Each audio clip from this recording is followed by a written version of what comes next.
One other thing that he did when he was in Myanmar was met with members of the Young Southeast Asian Leaders Initiative.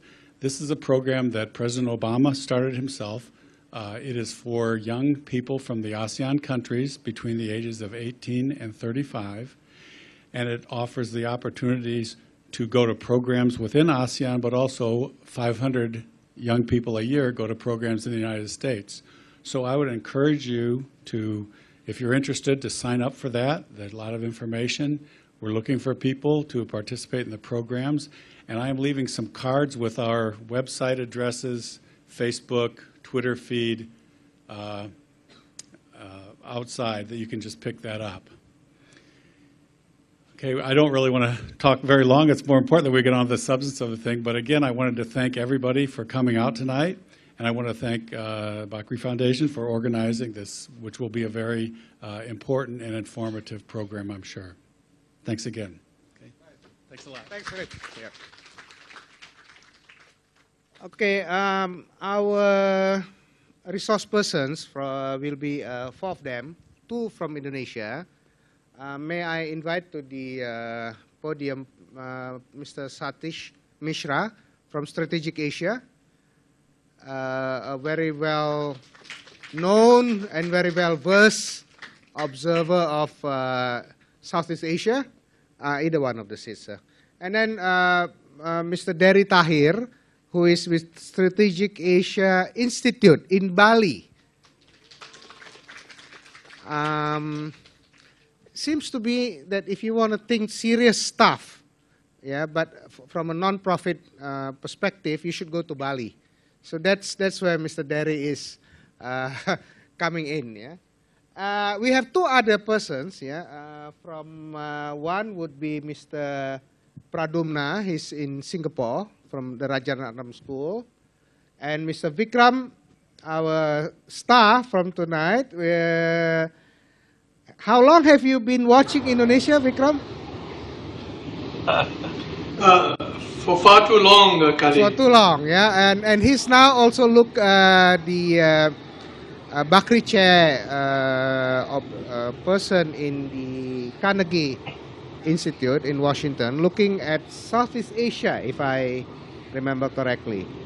So, with this very important and heavyweight observers, yeah, our topic is quite difficult, yeah, which is how ready are we with regard to ASEAN Economic Community, which is going to happen end of 2015. Yeah, there are a lot of issues, but what I'd like to do is not to confine our discussion to Indonesia. Mr. Padumna, are you with us? Yes, I'm with you. Okay, Mr. Padumna, Mr. Vikram. So who would like to start with our topic? I shouldn't give a lot of introductions. Maybe Vikram would like to speak a little bit. You have prepared a couple of paragraphs on this. Okay, Pak Khalil, good evening to all of you in Indonesia. It's now 7 o'clock in the morning in Washington, and it is very cold. It's going to be snowing today. But the good news for us is that tomorrow is Thanksgiving, which is a very important day of feasting in the United States. Of course, the difference between Lebaran and Thanksgiving is that in Lebaran you starve yourself in advance, and therefore the food comes as a welcome respite. But here, of course, we eat normally and then eat even more at Thanksgiving. Now, as Pak Khalil said, the topic of the ASEAN Economic Community in 2015 is a complex topic. It is a difficult topic. And I don't want the audience to get totally confused. So let me see if I can give you a little bit of background as to what this concept is and why some people say it's important and other people don't think it's important. In 2003, when Indonesia was the chair of ASEAN, the decision was taken by the 10 heads of state of ASEAN to form the ASEAN community. And the ASEAN community was supposed to be a community which included 3 things: a security and political community, a socio-cultural community, and an economic community. So there were three different dimensions to the community that the heads of state wanted to create. And then later, in 2007, the ASEAN Economic Community, the one part of the three communities, the ASEAN Economic Community blueprint, was created. And that ASEAN Economic Community blueprint indicated that ASEAN would create an economic community by 2015. Now, earlier it was meant to be June 2015, and later it was pushed to end December 2015, which is next year. It's almost exactly a year from now that the ASEAN Economic Community is to be formed. Now, what is the ASEAN Economic Community?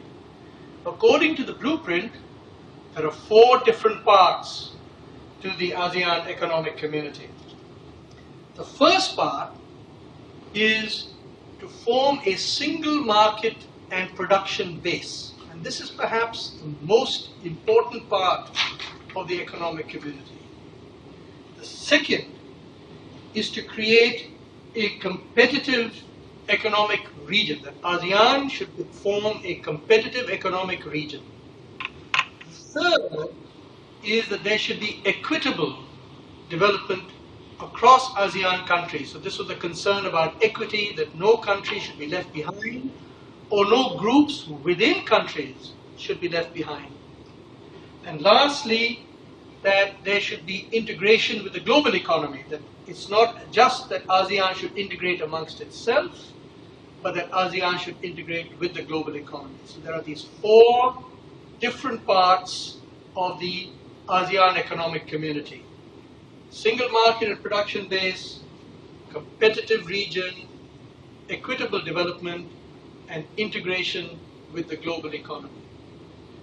Now, the ASEAN Secretariat has been monitoring the progress of the 10 ASEAN countries towards the ASEAN Economic Community. And as of 2011, which is the last report that they produced, the news was that these countries had progressed about 2/3 of the way towards all the requirements needed to meet the ASEAN Economic Community blueprint. That's not too bad, 2/3 of the way through. For 3 of the 4, and for the 4th, which was integration with the global economy, in fact, it was more like 90% of the way through. And that's largely because ASEAN had signed a bunch of free trade agreements with its neighboring countries, and all of these have now been ratified by the 10 ASEAN countries. So there's a lot of progress that's been made.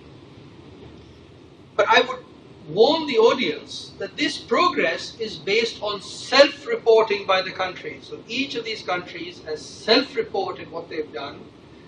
But unfortunately, there's been very little verification as to whether what countries say they've done has actually been done. And I think if that were to happen, the reality would be actually slightly different. I think you would find that perhaps not as much progress has been made as countries have themselves reported. But that is only my sense of where things stand. So that's the background. Why is it important? Why is the ASEAN Economic Community important? Well, it's important for 2 or 3 reasons. First of all, trade is important for growth, and this has been true for the ASEAN group as a whole for the last 30 years. It's because ASEAN has been a relatively open region. In fact, trade as a share of GDP, which is a measure of openness, has been around 150%, which is the highest in the world. So ASEAN is a very open region from a trade perspective, and that is one of the factors that has led to relatively high growth in Southeast Asia over the last 30 years. If you take China apart, if you remove China, ASEAN has been the fastest growing developing region in the world. And that's in large part because ASEAN has been an open trading sub-region. What the ASEAN Economic Community does is that it firms that up, it gives that substance, it gives it clarity, and it ensures that the 10 countries in ASEAN will remain open, even if there were to be, for example, a significant economic downturn. So that's the first reason why it's important. The second reason why it's important is that there is a large part of the ASEAN economies that have not yet really become open, and that is the services sector. The services sector is a very important part of all or any economy, and in ASEAN there hasn't been that much liberalization of trade in services, while at the same time services has been subject to a lot of restrictions internally in every country. Now, I believe that by opening up services trade, by opening up these services sectors, ASEAN can tap a very important driver of growth in the future. So just as trade in goods has been a driver of growth in the past, my submission to you would be that services could be an important driver of growth in the future. And finally, let me just make the last point, and that is that there is a third dimension to trade, which is trade facilitation, to make sure that all the countries in the region have the same systems by which trade is permitted, the same customs arrangements, the same electronic data verification and input, similar sorts of systems when it comes to transport across borders, so that this facilitates trade across borders. Now, trade facilitation is something in which ASEAN has made quite a lot of progress. And one of the estimates is that this has actually reduced the cost of trade by something like 15% and has been an important driver of the growth of trade in the region. But there's a lot more that could be done here. And with more efficient trade, right, you can have faster trade growth, and with faster trade growth, you can have faster economic growth. So that's why the ASEAN Economic Community is an important concept, and it is critical that folks in Indonesia, as everywhere else in ASEAN, should be aware of why it's important and what more needs to be done in order to make it a reality. So let me stop there, Pak Khalil. These were just introductory comments, and I leave it to you now. Thank you for the discussion. very comprehensive overview. Let me now turn to Pak Satish first, and then we go to Mr. Padumna in Singapore, and then back to Mr. Derry. If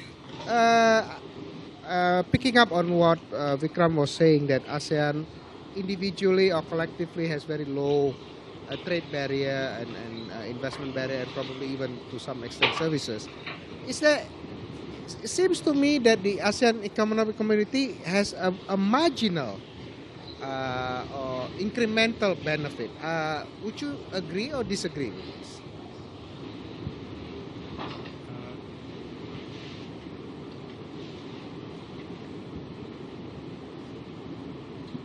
Yeah, can you hear me now?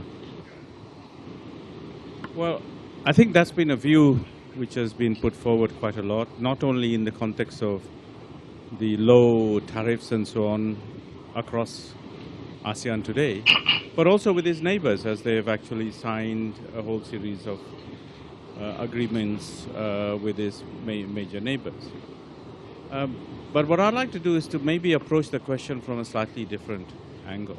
That, I see in whatever enthusiasm there is for the ASEAN Economic Community as a part of if you like, a social and political aspiration of creating some kind of a balancing group between, two giant neighbors like India and China and so on. So I would see the economics as one part of that story.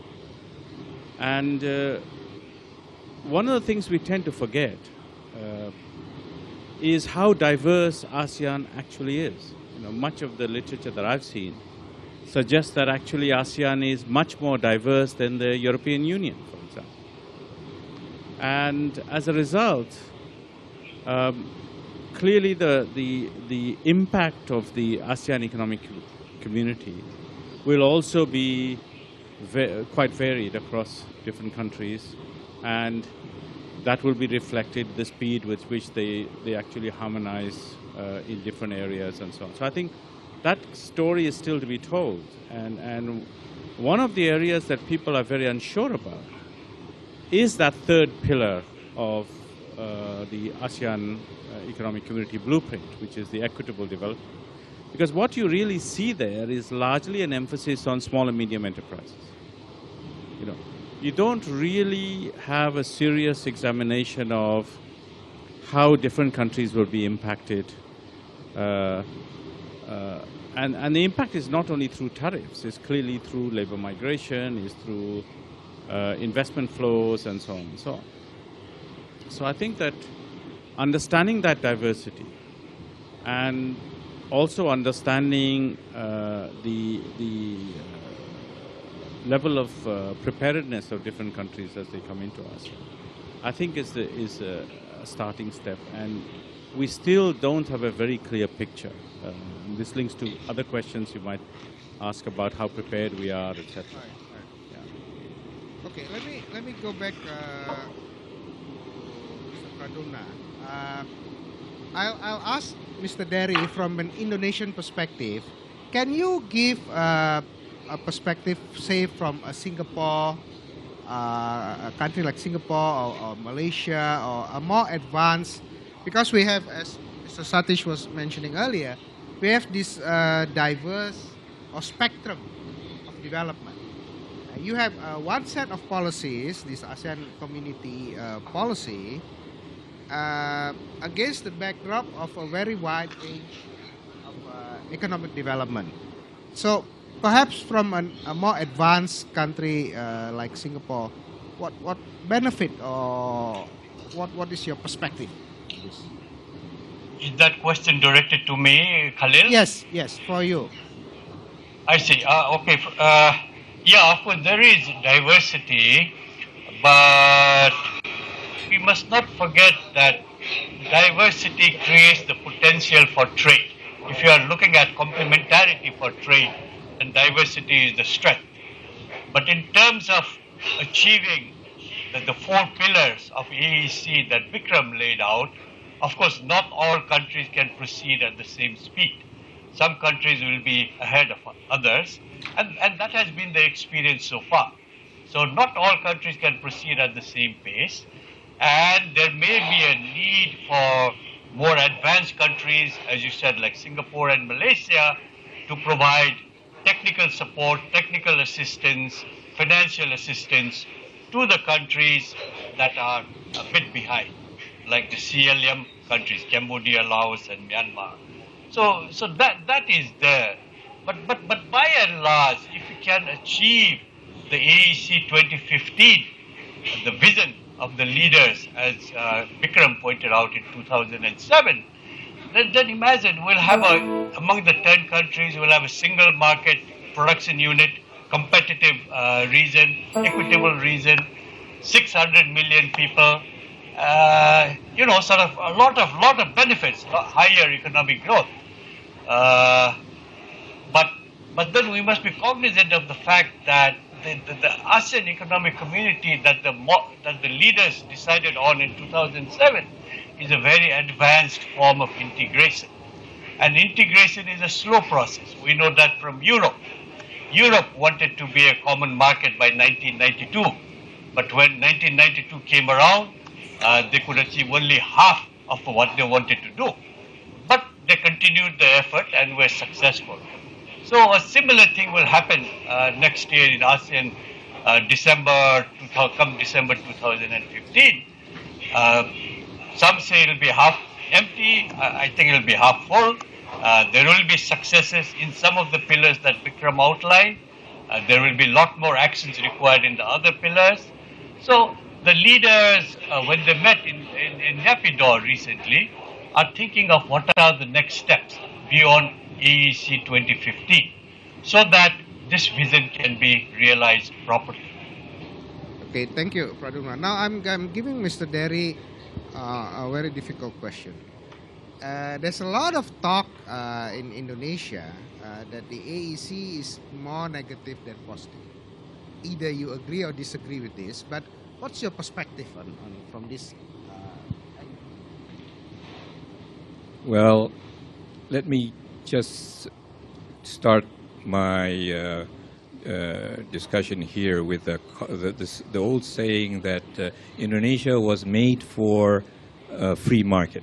If you look at the archipelago, it's very hard to stop smuggling, for example, and therefore why stop it? You might as well have it a free trade so that you can avoid the bad effects of things like smuggling.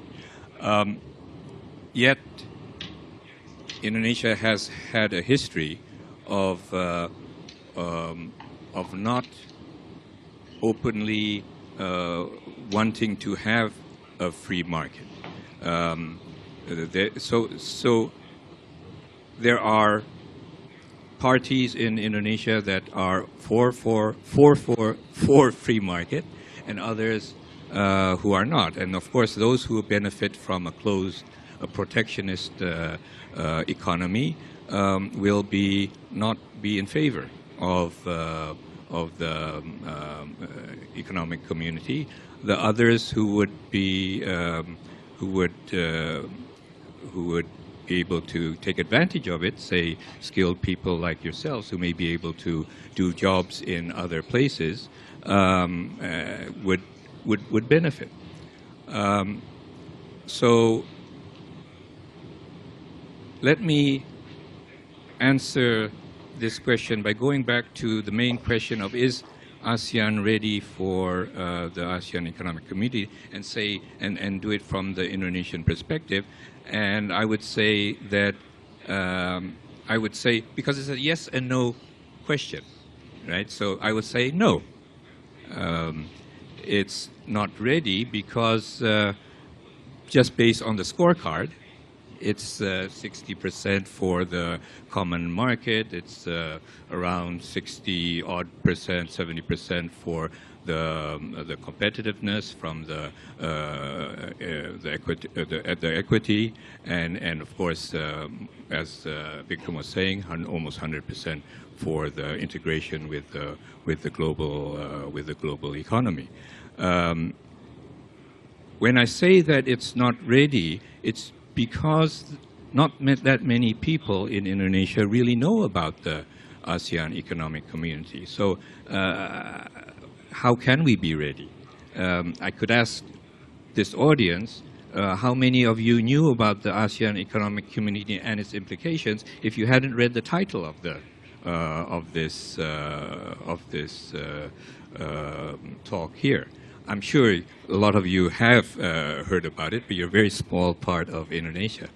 But from all what we know is that even in the government, where the government, part of the government who are encouraging Indonesia to be part of to be an active part in terms of implementation of the ASEAN Economic Community, a lot of the parts of the government are not totally aware of what is going on, much less so for the public in Indonesia. And let me just stop with this observation. Sorry, just one last observation, that in fact there is a lack of information coming out, and that is the job of the government. It's also the job of the ASEAN Secretariat, who are very under-resourced to do that. But these are some aspects that perhaps we can discuss further. Yeah, this is quite interesting because the way that we want to approach this is that if we compare the ASEAN initiative, the way it is done, compared to what Europe is doing, as Mr. Padumna mentioned earlier, it took a while. And of course, the Europeans have a very strong incentive. 2 world wars started in Europe. They didn't want a 3rd world war starting in Europe. That was the main political drive for the community. In ASEAN, the imperative, is not that strong. I mean, you are all talking about the carrot, but the stick apparently is not there. Especially if you consider national economies have their own agendas and so on. Now, let me move a little bit into the ASEAN way. The ASEAN way is this consensus building. Let's put an agenda that we can agree, move together. And apparently there's this thing called the ASEAN minus X principle in the charter, where not all of the 10 or whatever member need to agree on say, this community. So let me give you a devil's alternative. Yeah? What if Indonesia were not to participate in the ASEAN Economic Community? Of course, we're going to lose out a lot. We're going to have our nationalistic cake, and we can eat it too, but it's not going to be a very big cake. Yeah? But is that even possible? Of course, we don't like to talk about this difficult stuff, but if Indonesia were to backtrack a little bit, I mean, we move forward, but at a slower pace, where I think a couple of people, many people in Indonesia are talking about this, the way the new government may approach. Yeah, this is speculation, of course. Where in the past, the government's using this slogan, 1,000 friends is not enough, one enemy is too many. But now, apparently, the new president is looking at a more muscular, that's what the term I'm using, a more muscular, a more proactive kind of foreign policy. That might lead to Indonesia taking a slower step, moving to the first gear from the second or third gear on the ASEAN Economic Community, which is okay, apparently, in my humble opinion, under the ASEAN principle. Would you agree on this, Mr. Padumna? This is highly speculative, of course. Well, I hope Indonesia doesn't go slow on this. I think it should be a lot more proactive and in fact provide greater leadership to ASEAN and EEC, because the benefits to Indonesia will be in terms of liberalizing the domestic sectors, domestic trade between Jakarta and various islands, archipelago, and also with the neighbors will have tremendous amount of benefit. So Indonesia, rather than pull out, should perhaps lead ASEAN. Maybe in the process, I mean, go slow on some of the policies that may not fully fit the requirement of Indonesia. But as I said, 600 million people. If ASEAN could be one country, just imagine, it will be the 7th largest economy in the world. And right now, ASEAN is buzzing. Larry Summers famously talked about the secular stagnation that we're seeing in US and Europe, and also in Japan. So the only reason that is buzzing very rapidly at 5.5% growth is ASEAN, and Indonesia is now also, under the new president, growth rates are expected to be 5-6%. Indonesia's leadership and participation in the ASEAN efforts could jack that up further, I think. Okay, now we go back to Vikram. After looking at these discussions, and the way that the AEC is, of course, it's a process. 2015 is not the final round. It may actually be the first round in this continuous process. And the promise that the 600 million strong economy, getting together, building up, helping each other, and so on, seems to be very, very. Can you maybe enlighten Indonesian leaders, Vikram, on the need to actually lead the process instead of just pushing on the gas, on the brakes? We want to push on the gas here. Yeah. Well, before I get to that point, let me just make a few observations on the various comments that have been made by the panelists. The first point, I think, stemming from your question, Pa Khalil, which is a very important question. I think you really hit the nub of the matter. And that is that what has driven open trade in ASEAN has been unilateral liberalization. That is, countries have liberalized their trade on their own initiative, not because of the ASEAN Economic Community. Now, I lived in Indonesia in '85, I remember, when the first liberalization took place, and there was very rapid growth in manufacturing exports, and Indonesia was able to diversify its production base away from oil and gas, and became a remarkable success story in the late 80s and early 90s. And it was not some external factor that led to that liberalization, it was internal policy change which led to that liberalization. And you can argue that's exactly the case in every other country in ASEAN. So that's the first point that I wanted to make, is that what the ASEAN Economic Community does is it consolidates actions that have already been taken by economies. It does not force new actions on economies. So that's the first point that I want to make. The second point I want to make is about equitable development. And that is that, the countries that have been left behind are countries like, Cambodia, Laos, Myanmar, and, some would argue perhaps even Vietnam, but Vietnam is catching up very rapidly. And what's interesting about these countries is that when they actually liberalized their economies, they began to grow very rapidly. In fact, Myanmar, from a very low base, is now growing at about 6.5% a year.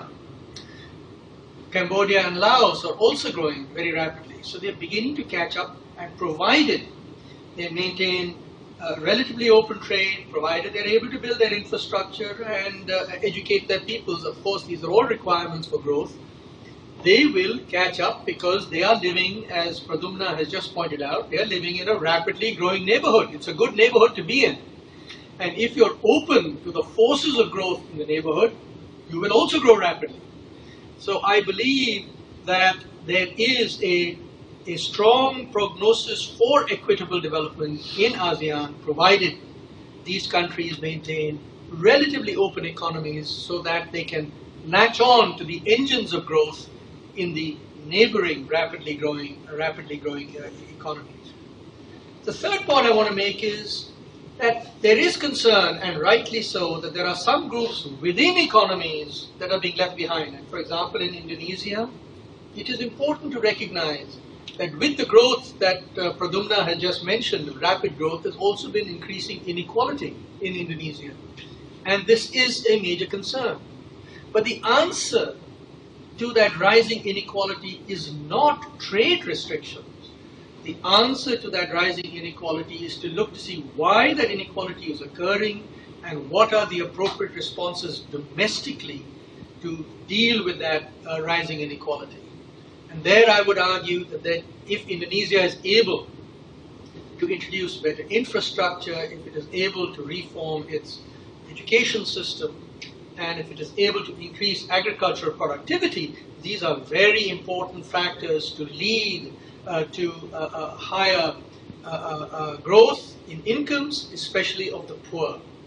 The answer is not trade restrictions. Unfortunately, last year and year before last, as a result of pressure from certain groups within Indonesia, Indonesia introduced trade restrictions of various kinds, especially in agriculture, but then had to rescind them, had to draw them back because these had unwarranted and unexpected effects.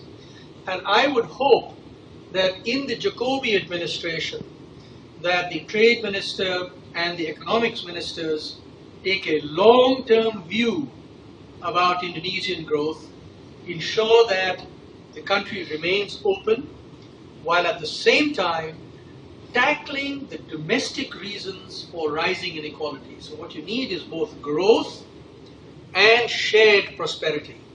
But for shared prosperity, you need domestic policies, not trade policies. Trade policies are not the appropriate instrument for promoting shared prosperity. For shared prosperity, you need to increase equality of opportunity in the population so that people have equal access to education, equal access to infrastructure, equal access to health facilities, and equal access to jobs, because that's a very important part avenue by which people can raise their productivity and their income levels. So that would be my answer to you, Pak Ali, that you know, putting your foot on the brakes with trade is the wrong answer to dealing with the domestic challenges, economic challenges. It's much more important to put your foot on the accelerator on trade as well as on domestic reforms. Right. Yeah.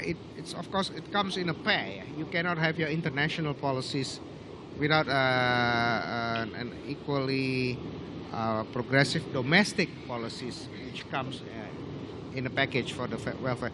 I'm happy to report to the panel that our economics minister, Mr. Sofian Jalil, rejected a request from the fishery minister to pull out of G20. So apparently, as part of the G20, our fishery exports are levied a certain amount of tax, which this fishery minister wouldn't like to see happen. So she, being the person that she is, she simply uttered the word, "Let's get out of G20," but immediately was slammed down by the economics minister, saying that we need to be part of this community and so on. So that wish, that hope from Vikram is evident in the present administration. I'm happy to report. Now, I'm actually open to the panels to ask each other questions if you like. You have any comment, please? We have about 8 minutes. Thanks. Vikram rightly says, of course, that the region is a region of great dynamism. Much of that dynamism has come from fairly open trade policies and so on. But if I look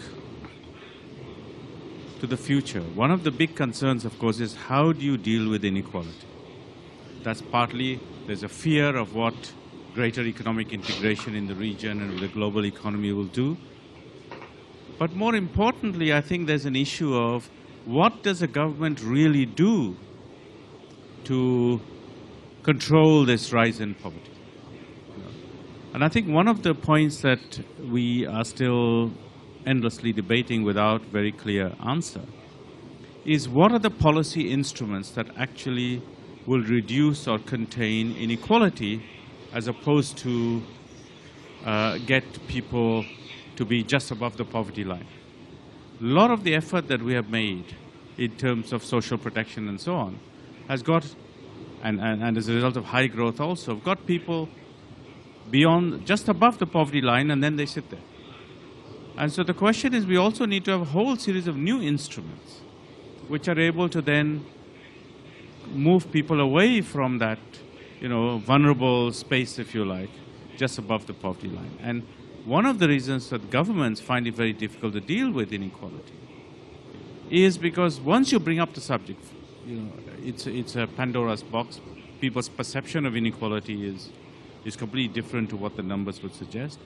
And the instruments are not very clear. So that any mechanism which is asking you to go into greater free trade, as it were, greater movement of capital and labor, does generate this fear that people will lose their jobs, they will not be able to compete in the labor market, the larger investors will swallow up the smaller ones, and so on. And on the policy side, I don't think we have a very clear answer. Let me give you an example. Clearly, Indonesia has a massive increase in its education budget by constitution. At the same time, we know that the labor market itself is generating close to 25 to 30% of inequality through wage differentials, etc. We have a number of new instruments which are coming in, for instance, through financial inclusion. This is what the Indian Prime Minister is now in the business of opening 7.5 million, I think 75 million new bank accounts. Right? So we are still trying out these new instruments, but for the public to feel confident about this next phase, I think governments do need to not only focus on the productivity and the carrot side, as you were saying, but what kind of new instruments, what kind of new cooperation this group can create, which will deal with some of these, surprising impacts of. Let me ask Mr. Padumna from your fresh pair of eyes, looking at sorry. You said something. On this issue, on this inequality. Modi is opening up 75 million bank accounts, the financial inclusion as a way or a policy to improve equality and raise people above the poverty line. From your perspective, what can a country like Indonesia quickly achieve to improve on inequality? Oh boy. I'm not an Indonesian expert, but let me try to answer that question. I mean, I think from a slightly different perspective, there is no such thing as free lunch. Whenever you reform policies, like say you open your economy to trade, certain segments of the population are going to lose, others are going to gain. You reform, you privatize, or whatever policies you take, you deregulate your domestic economy, there will be winners and losers. So we need a mechanism to look at the net impact of the policies. Vikram, what I was referring to in terms of increasing economic growth in Indonesia was known. Of course, external trade, Indonesia is already fairly liberal, and maybe unilateral liberalization would continue. I was referring to when you cross across borders, barriers to domestic trade. For example, there was an interesting report on India that truck drivers, when they move from one state to other, spend an incredible amount of time at the border. So they create a traffic jam because different states have different rates of taxation, different restrictions, paper requirement. So it is not seamless connectivity. Roads are to begin with very bad in India. Even with the bad roads, when you get to the border points, you are stuck. So you need seamless connectivity so that the economy can bring about its full potential, I think. And Indonesia, of course, in terms of reducing poverty, would have to go for more inclusive growth, maybe targeted social protection programs, maybe human resource development. So all these policies which will take time. Yeah, apparently it's like a Pandora's box. Once you open this domestic side of the story, we can talk hours on end. Vikram, in about less than 2 minutes, would you like to highlight, to have final comments on the presentation side? Because after this, we're going to have a Q&A with the audience. Maybe a teaser? Well, I'd just like to respond to what Satish raised. I thought he raised a very important and fundamental point about what are the instruments that governments have to deal with inequality. And I think one has to first start by unpacking the concept of inequality itself. You have inequality of income, you have inequality of consumption, you have inequality of wealth, and you have inequality of opportunity. I think that is it's the area of inequality of opportunity where governments really need to focus. There is going to be inequality in the world because people have different talents, people work, have different levels of hard work, so there are reasons why some people will do better than others. But inequality that arises from factors that are outside your control should be subject to government policy. In other words, inequality that arises because of your parentage, inequality that arises because of your gender, of your race, of where you were born. These are the sorts of inequalities that governments can focus on and try and eliminate. Now, Satish has just mentioned one, which is inequality of access to finance, and he mentioned the increase in the number of financial accounts that are open in India, and I dare say that's exactly what is also happening, incidentally, under the Jokowi administration in Indonesia. The use of these smart cards, health cards, Kartu Pintar and so forth. Some of these, the family card is apparently, as I understand it, linked to an account in BRI. So there is a financial inclusion dimension to the initiatives that are being taken in Indonesia today. That is one kind of instrument. Another very important instrument, in my view, is to try and make sure that even though you're spending 20% of your budget on education, to make sure that that budget is allocated across the country in ways that are focused on removing barriers to the access to education amongst the poor. And it's not just access to education, it's access to quality education. It's making sure that the quality of education is equally provided no matter where you are, no matter what your gender, no matter whether you're rich or poor. That is the sort of focus that the government needs to have. And similarly with respect to equality of access to infrastructure. It's not fair that the bulk of the infrastructure is available in only concentrated areas. There are farmers in outlying areas that need access to infrastructure. One of the reasons why they can't get their goods to market.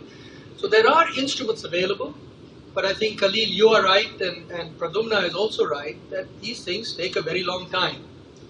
They may take a long time, but there's no reason why they shouldn't be addressed. Take Korea, for example. Korea has consistently applied these policies for the last 30 years, and it's one of the most remarkable economies because it has maintained rapid growth without rising inequality. So that is a country that one should look at very carefully to see how it can be done, because there are countries that have succeeded. Okay, Vikram, thank you. We are now entering the Q&A with the audience here. Mau tanya bahasa Indonesia boleh, mau dalam bahasa Inggris boleh. Kita mulai maybe 3 or 5 questions first. Okay, let's move that way. Yeah, you first, the one. Can you, speak up? Your name and the question.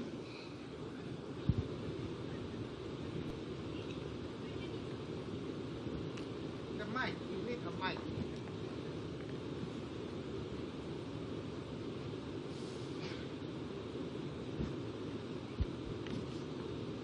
My question is in the third pillar of ASEAN Economic Community, which is region of equitable economic.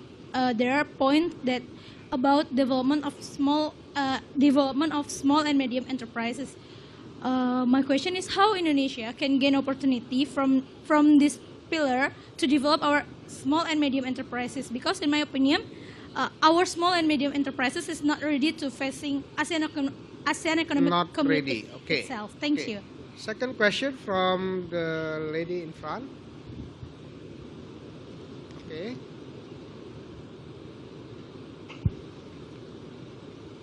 Hello, my name is Sawitania. I come from Bogor Agricultural University.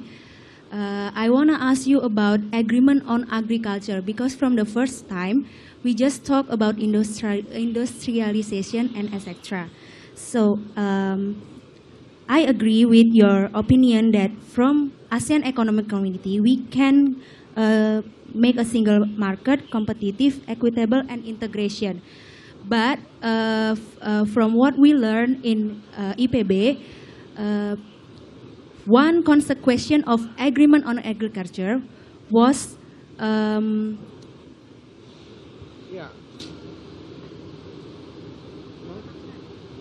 weaken the smallholder farmer, especially for staple food, because we need a trade barrier to save the smallholder farmer and infant industries. Okay, so SME is not ready here, the farmer is not ready here. Yeah. Can we have another question from this side? Yeah, please. The mic.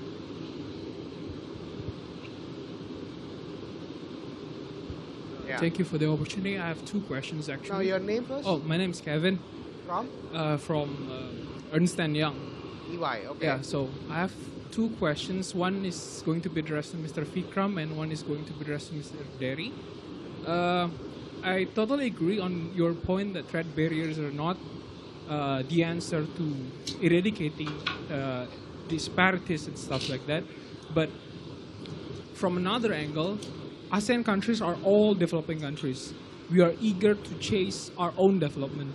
So without having to impose or without having to add another more trade barriers, the perspective of developing nations itself, I think, can hinder the integration of ASEAN Economic Community. Because we focus on ourselves. Why bother sharing prosperities to other countries when we can stand on our 2 feet, like Indonesia? So I would like to raise a perspective of developing countries to all similar developing countries in ASEAN. And my second question, if I may, is to Mr. Derry. I totally agree again on that point that Indonesia is not yet ready to accept ASEAN Economic Community. More because in the political side, we just got new president, Mr. Jokowi, and his proactive foreign policy, including the 72 trillion rupiahs toll-free road to increase transport and stuff like that. But we also, as the policymakers from the House of Representatives, we can see that people that is now sitting on the House of Representatives from the previous political race that we just had, they always raise the point of we must stop foreign. They don't like. They don't like. So Up. Okay. How does the two things relate? One last question from this side. Anyone? This person. The mic, please. Your name and pakai bahasa Indonesia aja boleh? Oh, silakan. Dari mana, Pak? Saya Mustafa Wakil dari Universitas Bakri. Iya. Mau tanya, apa perawatan terbaik untuk rakyat Indonesia untuk siap menghadapi ASEAN Economic? Apa langkah terbaik kita? Perawatan atau langkah terbaik? Okay, so what's his question is University of Bakri University. What should we do basically? What can the Indonesian people do? Yeah. Okay, so these are very basic. One more question. Okay, ini perempuan semua, sana laki semua gitu. Emang ada bagi-baginya gitu ya. Okay, your name? Okay, my name is Erin Mailina from Bakri University. Well, I will not asking like a heavy question like what people did before. So I just wanted to ask your opinion. Like we are as college. There's so many college students in here. So what do you think should we do to help Indonesia for this program? I mean, like if you were asking us for study hard. I mean, it's just not helping Indonesia at all for face this kind of problems. The part that students can play. Okay, yeah, that's what I mean. Economic Okay. Community. Yep. I guess that's the question. Thank you. These are very difficult question, I'm sure. We'll start with the one which is Mr. Padumna or Mr. Vikram. Which one of you wanna give it a shot first? Maybe Vikram first. Vikram, yeah. Go ahead. No, I will defer to Padumna. Okay, Padumna. Okay. I think this question on development of SMEs is very important because, as we know, Vikram, you work for the World Bank, I work for the Asian Development Bank. So they were very instrumental in bringing about growth with equity at that time in Taiwan. So Taiwan somehow successfully managed to develop their SME sector by improving their access to finance, by providing capital, by allowing SMEs to issue bonds so that they could mobilize resources. So I would suggest that maybe Indonesia should look at the experience of Taiwan and maybe in Japan also. Japan, in fact, had a very sophisticated system of credit enhancement of SMEs. So if Indonesia could study in detail the experience of Taiwan and Japan, I think you would get something useful in terms of how to develop SMEs and the role that SMEs could play in bringing about not only higher economic growth, but growth with equity in Indonesia. The question by the student in Bakri University, what students should do. More generally, what private students are stakeholders. That's just like businesses. They are stakeholders of the ASEAN Economic Community.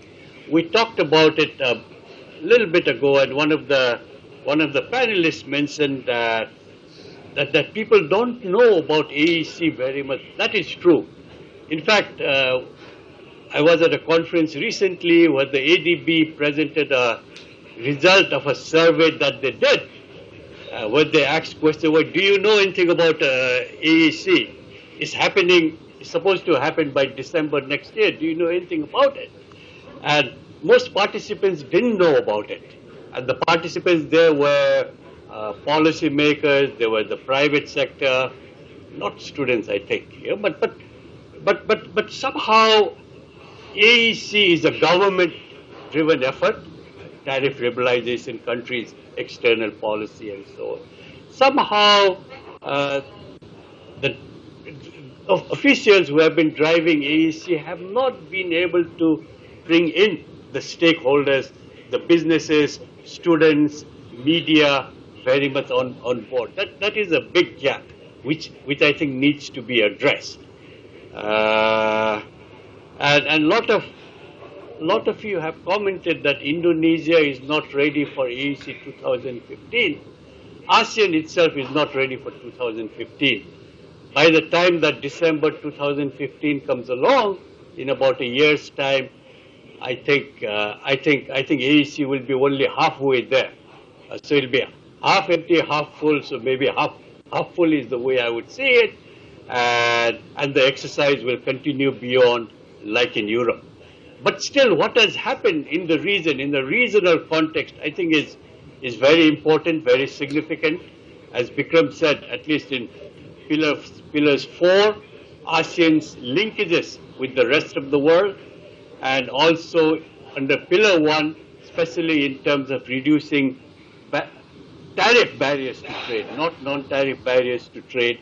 I think a lot has been achieved, and we must give credit where it is due. Okay, let me now turn to Mr. Derry and see. There was a question for you.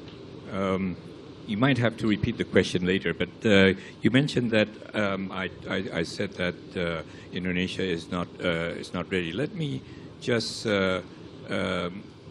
first of all say, as Pramuda has said, that all of ASEAN is not ready. But I think that's the wrong. It was the wrong question to begin with.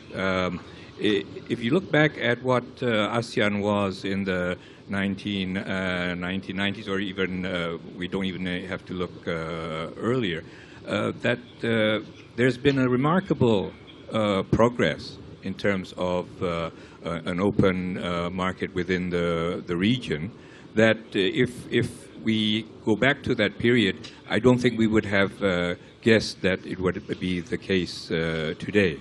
So it will be, it's a process. It's not something where, it's not like the 100 days of, it's like the 100 days of presidency. That's a lot of nonsense. Why should you take 100 days? Why should we restrict ourselves to 2015, when in fact the original deadline was 2020, and they moved it down to the beginning of 2015. Now they moved it up to the end of 2015. So really, that's not important. The important thing really is to work towards that the ideal of the equitable economies, the competitive economies, which goes back to the question of the small and medium-sized enterprises. The integration is almost a given thing because of globalization. So in terms of the importance of ASEAN and the importance of the ASEAN Economic Community, and remember that's only one of the three, meaning the political security as well as the social culture, that it's actually a lot of the outside environment that is actually making Indonesia to stay very much within ASEAN, because it provides Indonesia a venue for acting in a more muscular way than it would be if they were by themselves. Okay, we have about 2 minutes. Let me give 1 minute to Satish, just to answer what the students should do. just on that very narrow question. Well, I think the first thing that the students should do is to see the ASEAN Economic Community as an opportunity, because Indonesia is in the middle of trying to improve the quality of education.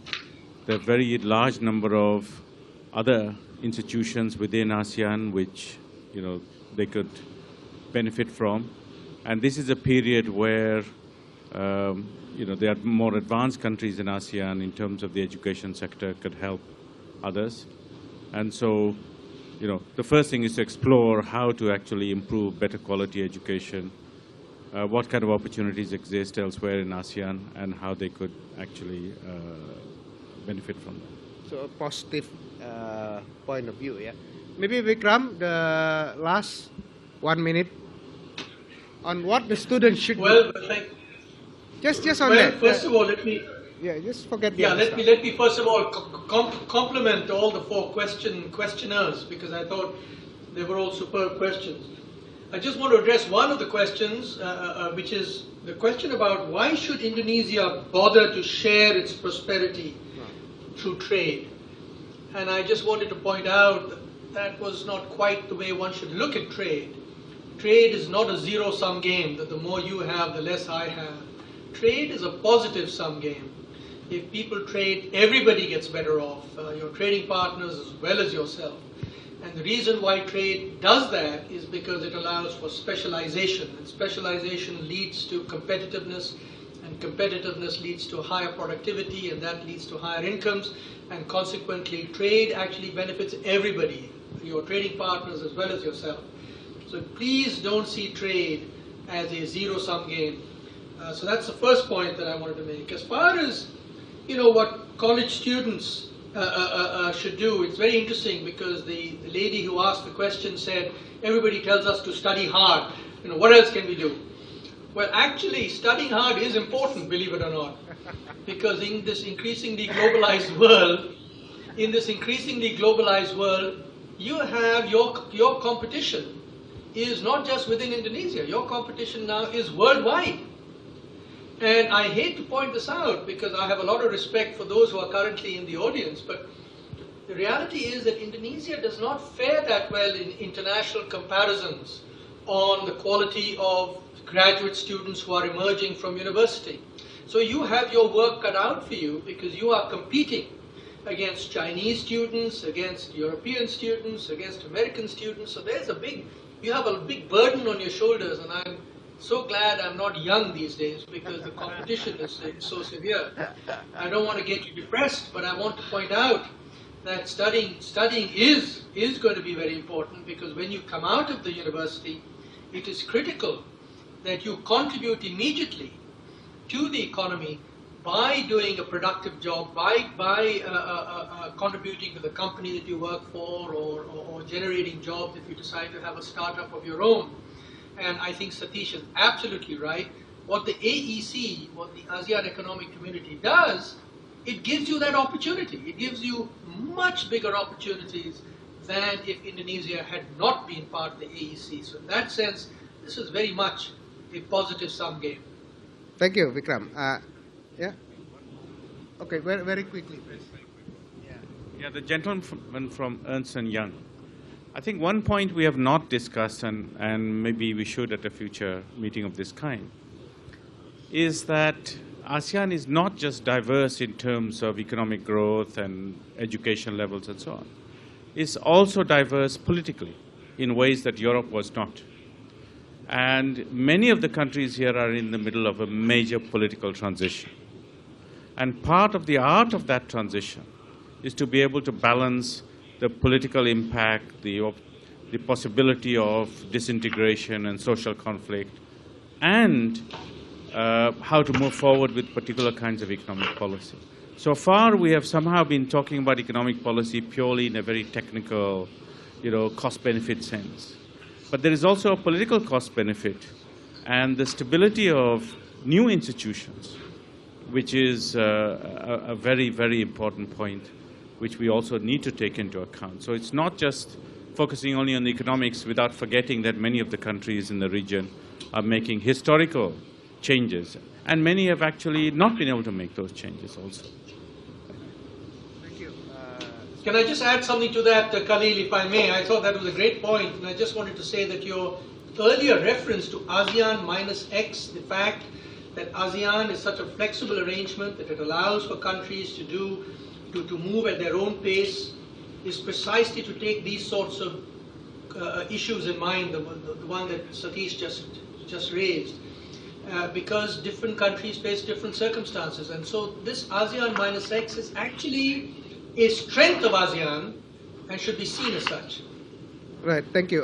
We run out of time, so if there was going to be a summary for this, yeah, because most of the audience are students, let me re-emphasize what Vikram has said. Okay, Indonesian students are typically minderwaardig complex. You know, we think too low of ourselves. Yeah, we are actually much brighter, much tougher than we take ourselves for. This is evidence. If you go outside, yeah, most of Indonesian students who go to study in the US or Europe or whatever are doing quite okay. Many of them doing very well, in fact. So diceburin aja. Okay, if you go into a competitive environment without this protective shell, somehow the fighting spirit comes out. So now, with the opening up of this ASEAN Economic Community, you have no longer the protection of the motherland. You are in direct competition with the guys in Singapore, in Malaysia, in Thailand, and so on. I'll do this in Bahasa again. Yeah?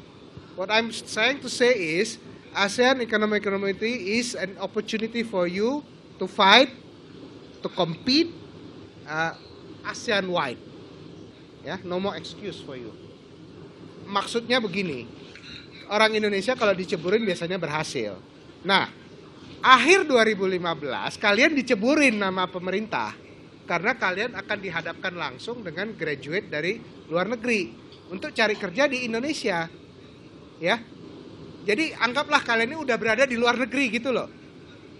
Meskipun kalian kuliahnya di Kuningan, di Rasuna Said, tapi Rasuna Said itu sudah bagian dari ASEAN akhir 2015. Jadi bersaingnya itu bukan lagi sama anak UI atau anak UGM yang baru ngirim satu sarjananya jadi presiden itu, ya. It's nothing gitu ya. Kalian harus bersaing sama anak Chulalongkorn di Thailand, ya, atau NTU di Singapura, ya, atau UM di Malaysia, UP di Filipina. Jadi berpikirnya udah internasional, ya. Jadi nggak bisa malas-malasan lagi, nggak bisa banyak main game itu nggak bisa lagi. Harus semua dan berpikir dalam bahasa Inggris. Nah itulah kata terakhir. That's the last word from me. You have to think in English. I'm giving this floor back to the MC. That's the end of our part. Boleh tepuk tangannya untuk kita semua. Seperti biasa, saya untuk sebagai tradisi dari Amerika, kami meminta Bapak Moderator Pak Khalil dan bersama panelis lainnya untuk berfoto dengan logo Amerika, juga dengan panelis virtual kita. Silahkan. Yes, they will get. Ya, mereka masuk juga. Saya akan enyah dari panggung. Oke. Untuk teman-teman sekalian, para hadirin, terima kasih banyak telah berpartisipasi dalam event malam ini. Semoga kita akan bertemu di event-event Amerika selanjutnya. Selamat malam.